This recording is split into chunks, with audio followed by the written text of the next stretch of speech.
پاکستان میں آٹا نہیں ہے، سیلاب زدگان مصیبت میں ہیں، اور آج ایک ہی اچھی خبر اگر نظر آ رہی ہے کہیں سے تھوڑی بہت تو وہ ہے جنیوا سے، کیونکہ جنیوا میں جو آج انٹرنیشنل کانفرنس ہوئی آن کلائمیٹ ریزیلینٹ پاکستان، جس کو ہوسٹ کیا شہباز شریف صاحب نے ود سیکرٹری جنرل اینٹونی کنڈارس، اس میں بہت زیادہ لوگوں نے پلیج کیا، کافی پیسے ملے، اور یہ اس وقت کی بات ہے کہ بلکہ جب پلیجنگ شروع بھی نہیں ہوئی تھی اس سے پہلے ہی یہ آؤٹ پورنگ آف بہت ہی جنرس پلیجز آئے ہیں۔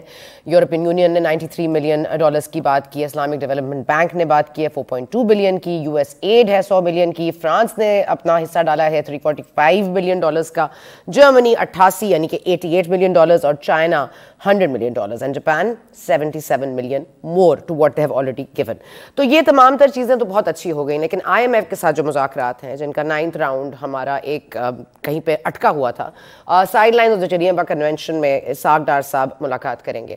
اب یہاں تک جو معاملات آ گئے ہیں اس میں ایک دو چیزیں جو بہت اہم ہے دیکھنے والی، وہ یہ ہیں کہ جو ایکسٹرا ہم نے پیسے خرچنے ہیں یا پیسے ٹیکسز کی مد میں لگانے ہیں، ان کے لیے بھی آج تھوڑی سی نرمی کی خواہش کا اظہار کیا شہباز شریف صاحب نے، بڑی ریکویسٹ کی کہ یہ بڑا ظلم ہو جائے گا عوام پر، لیکن یہ جو ظلم عوام پر ہوا ہے اب تک، یہ جو ڈالرز نہیں مل رہے اور ڈالرز یہاں پہ غائب ہو گئے ہیں، کال پڑ گیا ان کا، کیا یہ جو سطحی طور پر ڈالر کو روکا گیا تھا، کیا یہ وہ بات ہے؟ اور پھر اسٹیٹ بینک کو اٹانومی نہیں دی جا رہی، اس پر بھی آئی ایم ایف ناراض ہے۔ لیکن آئی ایم ایف کے اور بھی کچھ کنڈیشنز ہیں جو کہ پاکستان کو فالو کرنی ہے، like they don't give money یا loans to an interim set up, یا آپ کو جس سیٹ اپ نے 2 مہینے بعد یہاں سے چھٹی کر لینی ہے، تو پھر ایسا بھی ہو سکتا ہے کہ آئی ایم ایف کا جب ہمیں یہ لون کی جو مد میں پیمنٹ ملے گی، اس کے بعد شاید کوئی کلیئرٹی آ جائے ہماری پولیٹیکل کلائمیٹ میں بھی، تاکہ ہم یہ دیکھ سکیں کہ الیکشنز پھر ابھی نہیں ہیں، اگلے سال اکتوبر میں ہیں، اور شاید عمران خان صاحب کو کچھ صبر آ جائے، ویسے شاید ہے۔ ہمارے ساتھ قرب حسین صاحب ہیں۔ قرب حسین صاحب بہت شکریہ، پولیٹیکل اکانومی آپ کا ظاہر ہے it's your area not my area, so I'm just going to come straight to the point۔ ہمیں پتہ ہے کہ فارن ریزروز کم ہیں، ہمیں یہ پتہ ہے کہ ڈالرز نہیں ہیں، ہمیں یہ پتہ ہے کہ بہت زیادہ ڈفرینس ہے بٹوین اوپن مارکیٹ اور جس طرح سے ڈالر کی ایک جو شرح میں بہت زیادہ فرق نظر آ رہا ہے when you buy it in open market and when you buy it separately۔ تو یہ معاملات تو ایک طرف، لیکن یہ جو آئی ایم ایف کے ساتھ ڈار صاحب نے بگاڑ لی ہے، اس کو سدھارنے کے لیے، اور آج جس نرمی کی خواہش شہباز شریف صاحب بھی کر رہے تھے، کیا کرنا پڑے گا پاکستان کو؟ بیکاز ایک ڈیٹ پریشر بھی تو ہے نا، کہ ہمیں وہ ڈیٹ سٹریس بھی ہے کہ ہم نے قرضے بھی دینے آگے جا کر۔ کیا کرنا پڑے گا ثنا، بہت مشکل سوال ہے، کیونکہ جو راستہ پاکستان نے چلنا تھا، وہ جو 8th ریویو کا ڈاکیومنٹ تھا، وہ اینڈ اگست میں اپلوڈ ہوا تھا I M F website پہ، اس میں کلیئرلی لکھا ہوا تھا، اس میں مینشنڈ تھا، لیکن وہ ابھی ڈاکیومنٹ اپلوڈ ہی نہیں ہوا تھا کہ ہمیں خبریں آنی شروع ہو گئیں کہ مفتاح اسماعیل کو ہٹا کے ڈار صاحب کو لے کے آئیں گے، اور ڈار صاحب نے آتے ساتھ باتیں کرنی شروع کر دیں کہ میں آنکھوں میں آنکھیں ڈال کے بات کروں گا، میں ان کو تھوڑی سی اسٹرینتھ دکھاؤں گا آئی ایم ایف کو، تاکہ یہ جو کنڈیشنز ہیں ان کو نرم کیا جائے۔ تب سے لے کے آج تک کوئی 4 مہینے ہو چکے ہیں، اور ڈار صاحب ناکام رہے ہیں۔ 2 دسمبر کو وہ کلیم کر رہے تھے مثال کے طور کہ چند ہفتوں میں سعودی عرب سے ہمیں بہت بڑی کوئی امدادی مدد آنے والی ہے، وہ نہیں آئی۔ اب شاید آ جائے آنے والے دنوں میں، لیکن وہ مسئلے کو ٹالے گی، صرف حل نہیں کرے گی۔ تو پاکستان کو کیا کرنا ہوگا؟ آئی تھنک پاکستان کو جا کے دیکھنا ہوگا کہ بھئی کیا راستہ تھا جس پہ چلنا تھا، کتنا ٹائم ہم نے لوز کر لیا ہے، اس راستے میں کوئی 10 کی بس صرف گنجائش تھی، جون 2023 میں ختم ہو رہا ہے یہ پروگرام، تو جو ٹارگٹس اس میں سیٹ کیے گئے تھے وہ جون 2023 تک کمپلیٹ ہونے ہیں۔ اب 4 مہینے لوز ہونے کے بعد کیا آئی ایم ایف قائم رہے گا کہ نہیں اب آپ نے وہی ٹارگٹس میٹ کرنے ہیں اوریجنل، یا ٹھیک ہے جو ٹائم آپ نے لوز کیا اس کی وجہ سے ہم ٹارگٹس کو تھوڑا سا نیچے لے آتے ہیں؟ I don't know. آج جو میٹنگ ہوئی ہے اس سے تو نہیں لگ رہا کہ کوئی خاص اچیومنٹ ہوئی ہے۔ ایک سائڈ نے اسٹیٹمنٹ دینے سے انکار کر دیا، دوسری سائڈ نے صرف، اور وہ پاکستانی سائڈ نے صرف اتنی اسٹیٹمنٹ دی کہ ہم نے دوبارہ سے ری ایٹریٹ کیا کہ ہم پروگرام کمپلیٹ کریں گے۔ بھائی ریئلسٹک کہاں ہے؟ یہ 10 مہینے کے ٹارگٹس آپ کہہ رہے ہیں اب آپ 6 مہینے میں کریں گے، لیکن پچھلے 4 مہینے سے آپ کہتے آ رہے ہیں کہ یہ ہم سے نہیں ہوگا، یہ مشکل ہے۔ جس وقت یہ میٹنگ ہو رہی تھی آئی ایم ایف کے ساتھ، اس وقت پاکستان کے پرائم منسٹر صاحب یا اسے تھوڑا پہلے پرائم منسٹر صاحب خود جنیوا کی میٹنگ میں کہہ رہے تھے کہ ہمیں فسکل سپیس چاہیے ہوگی، یہ پوری کمٹمنٹس پوری کرنے کے لیے پاکستان کے پاس ابھی گنجائش نہیں ہے۔ تو اب ہم اس کے ٹارگیٹس کو میٹ کریں گے, اور اگر ٹارگیٹس کو کم کروانا ہے, ان کو نرم کروانا ہے, تو کہاں کامیابی آپ کی ہوئی ہے یہ کام دکھانے میں. اچھا, آج شہباز شریف صاحب آج جو بریدنگ سپیس کی بات کر رہے تھے خرم, اگر آپ اس کو تھوڑا سا دیکھ لیجئے, کیونکہ یہ ظاہر ہے کہ پاکستان نے ایک فائنینشیل اپنے فائنانسز میں سے جو اب تک سیلاب زدگان پر لگایا ہے, چاہے وہ 25,000 روپے فی فیملی ہو, چاہے وہ ہمیں آن گراؤنڈ نظر آ رہی ہے نہیں آئی رہی, لیکن ظاہر ہے میڈیکل ہے, ریلیف ہے, ریسکیو تھا, اس میں ظاہر ہے پیسے تو خرچے ہیں. تو یہ ایڈ آنے سے کیا پاکستان کی جو فائنینشیل پریشر ہے وہ تھوڑا سا آپ کو لگتا ہے اس کو بریدنگ سپیس ملے گی؟ پھر ظاہر ہے کہ وہ ایڈ ہے اور وہ لون تو نہیں ہے, لیکن کم از کم اس کے ایکسٹرا پیسے جب اندر آ جائیں گے پاکستان کے, تو کیا آپ کو لگتا ہے کہ یہ تھوڑی سی ہمیں بریدنگ سپیس یا کم از کم جو لوڈ پڑ رہا ہے ہمارے اپنے فائنینشیل اس پہ ایکسٹرا پہ وہ کچھ کم ہوگا؟ نہیں, پہلی چیز تو اب جتنی کمٹمنٹس دی گئی ہیں وہاں جنیوا میں, اس میں سے گرانٹس کتنی ہیں, لونز کتنی ہیں, وہ اس کا بریک ڈاؤن ابھی ہمیں نہیں پتا. کس حد تک یہ پروجیکٹ ٹائڈ ایڈ ہے اس کا ہمیں نہیں پتا, اور نارملی ایک قسم کے جو پلیجز ہوتے ہیں ان کو مٹیریلائز کرنے میں ہی کوئی 3, 4, 5 مہینے تو کم از کم لگ جاتے ہیں, اور جو بھی جلدی ریپڈ ڈسبرسنگ ایڈ ہوئے گی ان میں سے وہ اس کا اماؤنٹ اتنا کم ہوگا کہ وہ کوئی مٹیریل امپیکٹ آپ کی ایکسٹرنل فائنانسنگ پہ نہیں لا سکے گا, نہ آپ کی ریزروز جس حساب سے گر رہے ہیں اس کو اریسٹ کر سکے گا. یہ انفیکٹ جنیوا میں they are solving a different problem. This is only about rehabilitation costs of flood affectees. اس کا جو امیجیٹ پاکستان کی جو بیلنس آف پیمنٹس کی پریشرز ہیں اس سے کوئی تعلق نہیں ہے. وہ پریشرز جو ہے وہ ڈسکس کیے گئے ہیں جنیوا میں سائڈ لائنز پہ of this conference meeting between Dar صاحب اینڈ IMF. اور but the tragedy is there نا, the tragedy of economy, ایک تو economic crisis کی tragedy تو ہے پاکستان کی نا, لیکن ایک پاکستان کی سیلاب tragedy بھی ہے. So it does kind of make sense کہ اگر تھوڑا سا maybe they might empathize or sympathize, maybe they might تھوڑا سا نرمی اگر لے آئیں, ہو سکتا ہے. it could be a good thing also, no? دیکھیں پاسبل تو ہے اس طرح سے, بٹ آئی ڈونٹ تھنک اس کے اوپر ہمیں بہت زیادہ ہوپ لٹکانی چاہیے اس پاسبلٹی پہ, کیونکہ یہ دل کی نرمی شرمی یہ سارا کرنے کا کام تو پچھلے 4 مہینے سے ہی ہو رہا ہے نا. سیلاب کو آئے ہوئے 4 مہینے ہو گئے. اب ان کو جنیوا آ کے وہاں پہ باقی دنیا کے جو ریپرزینٹیوز ہیں ان کی تقریریں سن کے ان کو تو احساس نہیں ہونا نا کہ سیلاب کی وجہ سے پاکستان کو کتنی بڑی ٹریجڈی سفر کرنی پڑی ہے. اس کا آئیڈیا تو ان کو اچھی طرح سے پچھلے 4 مہینوں سے ہے. اسپیشلی جو اس کی ڈیمیج اسیسمنٹ کی گئی ہے وہ تو ورلڈ بینک اور UNDP کے ساتھ مل کے کی گئی ہے, اور وہ ان کے سامنے کافی مہینوں سے ہے IMF کے پاس. تو they have known for a long time کہ سیلاب آیا ہے, اس ٹریجڈی کا سائز کیا ہے, اور یہاں پہ پاکستان کی ریکوائرمنٹس اس میں کیا ہیں.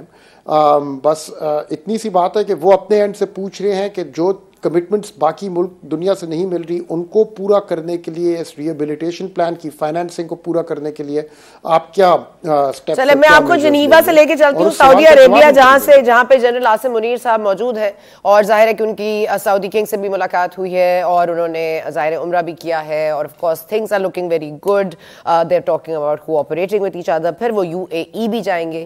کیا آپ کو لگتا ہے اس ملاقات میں یا اس وزٹ میں ان دا UAE اینڈ سعودی عربیہ کوئی وہ کچھ خاطر خواہ پیسے لانے میں کامیاب ہو سکیں گے؟ فی الحال تو کوئی اناؤنسمنٹ نہیں آ رہی اس کی طرف سے. سعودی ریپرزینٹیٹیو جو تھے جنیوا میں ان کے بھی بڑے غور سے ہم نے سنے تھے ان کی اسپیچ. انہوں نے تو ذکر کیا تھا $1 بلین انویسٹمنٹ کا, اور یہ کافی پہلے سے پاک سعودی عرب کی ایک آفر ٹیبل پہ موجود ہے, جس کا بیسک مقصد ہے کہ امداد کے بجائے ہم آپ کو کیش اسسٹنس دے دیتے ہیں, لیکن اس کے اگینسٹ کوئی نہ کوئی کسی قسم کا ایسٹ آپ ہمارے نام کر دیں, جس کو وہ انویسٹمنٹ کہتے ہیں. اس قسم کی ٹرانزیکشنز وہ ایجپٹ کے ساتھ کافی مہینوں سے کرتے آ رہے ہیں.